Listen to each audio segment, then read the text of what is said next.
Assalamualaikum warahmatullahi wabarakatuh. Perkenalkan, nama saya Rahma Dalina dengan nomor NIM 210423335 dari Prodi Ilmu Administrasi Negara.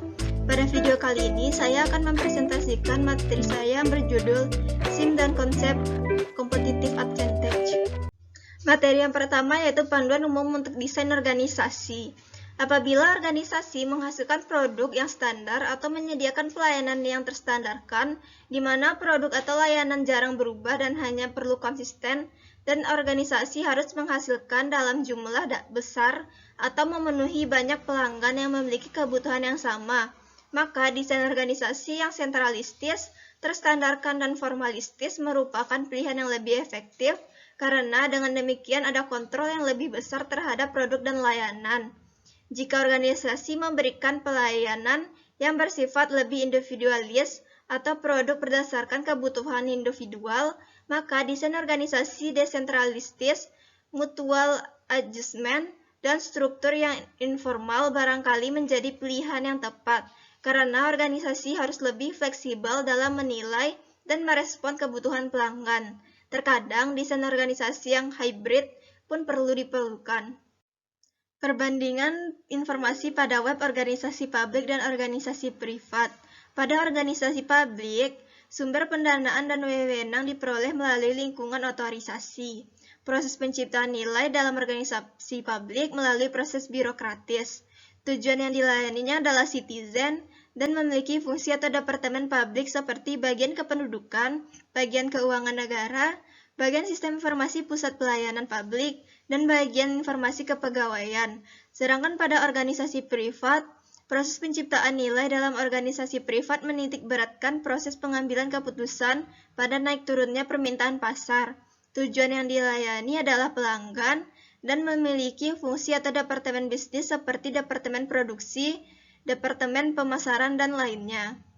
Materi ketiga yaitu pembandingan web antara organisasi publik dan organisasi swasta.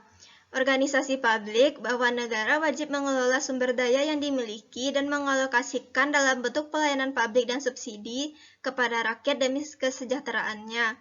Oleh karena itulah, institusi pelayanan publik bertanggung jawab kepada otoritas politik dan hukum. Sedangkan pada organisasi privat, organisasi yang memiliki web khusus menjadikan sebagai proses pengenalan kepada masyarakat untuk daya tarik produk yang mereka jual agar masyarakat lebih terbiasa dalam mengenal mereka. Materi yang keempat yaitu sistem informasi pemerintahan dalam penerapan iKTP. SIAK merupakan data kependudukan dari keseluruhan wilayah Indonesia dalam satu jaringan integral.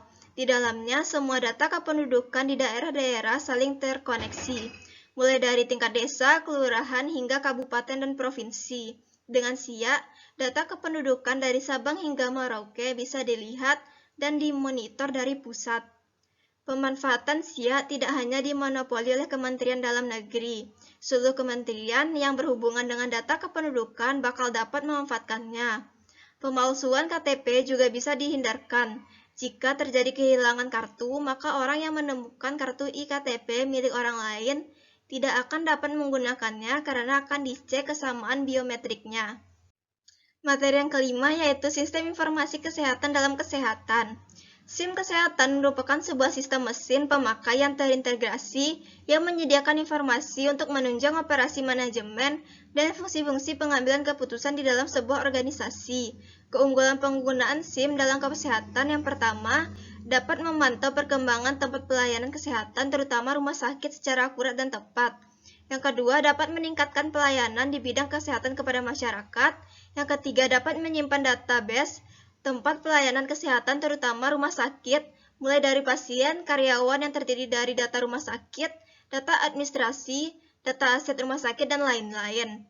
Yang keempat, dapat mengangkat brand image tempat pelayanan kesehatan terutama rumah sakit tersebut secara tidak langsung dengan memiliki fasilitas modern.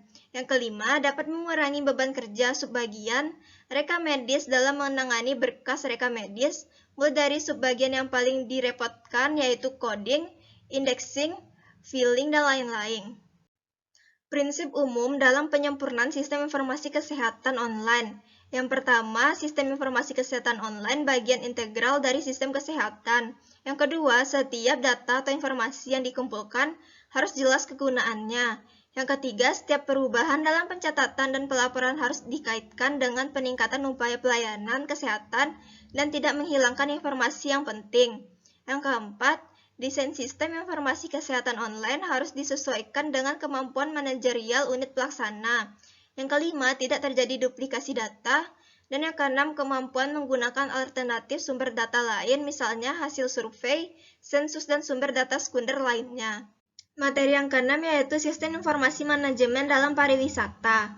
E-tourism dipandang sebagai bentuk pemanfaatan teknologi informasi dan komunikasi untuk meningkatkan daya guna dalam bidang pariwisata, memberikan berbagai jasa layanan pariwisata kepada customer dalam bentuk telematika, dan menjadikan penyelenggaraan pemasaran pariwisata lebih mudah diakses. Manfaat SIM dalam pariwisata yaitu bagi wisatawan adalah untuk memudahkan mereka menentukan rencana perjalanan wisatanya, sedangkan bagi industri pariwisata dan pemerintah adanya sistem informasi yang baik sangat membantu mereka untuk tujuan pengambilan keputusan.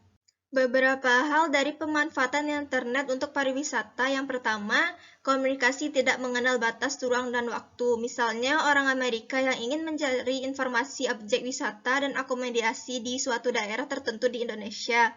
Yang kedua, akses yang mudah karena dapat dilakukan dari rumah.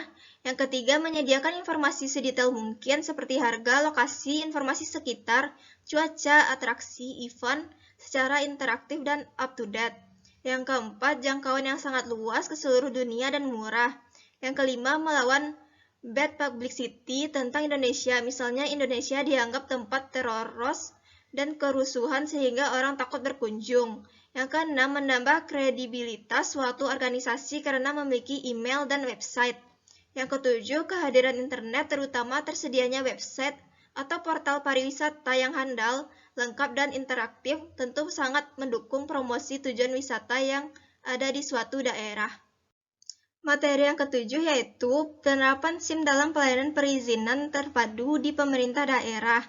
Sistem perizinan terpadu merupakan aplikasi atau software sistem informasi manajemen untuk mendukung pemerintah atau e-governance, pusat, provinsi, dan daerah kota atau kabupaten mengelola berbagai jenis pelayanan perizinan terpadu dan online dalam suatu sistem yang dapat diakses oleh berbagai pihak dan instansi terkait yang berwenang dalam proses izin. Software atau aplikasi ini dibuat dengan teknologi web-based system. Proses kerja dalam aplikasi atau software sistem informasi perizinan ini mulai dari permohonan izin hingga keluarnya izin serta laporan dan pencatatan retribusi dan rekapitulasi.